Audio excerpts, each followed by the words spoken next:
Hello guys, welcome back to my YouTube channel. In today's video, I'm going to show you how to get Kindle Unlimited US outside the US. I will show you how to unlock Kindle Unlimited from anywhere using NordVPN. The problem happens because Amazon limits Kindle Unlimited to certain countries, mainly the United States.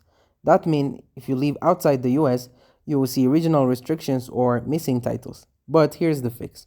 You can make Amazon think you're in the US safely and legally with a VPN.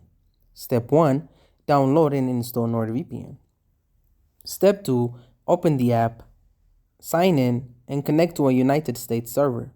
This changes your virtual location so Amazon sees you as browsing from the US. Now refresh Amazon or reopen the Kindle Unlimited page. You will see the American version of the store. The Join Kindle Unlimited button should appear. Go ahead and subscribe using your Amazon account or create a new US account if needed. Once done, you can read and download any Kindle Unlimited title even outside the country. NordVPN keeps your connection private and secure while you browse, and if you use the link below, you'll get 75% off your NordVPN plan plus a 30-day money-back guarantee. So you can try it completely risk-free. Thank you guys for watching this video. If this video was helpful, don't forget to like and subscribe to my YouTube channel.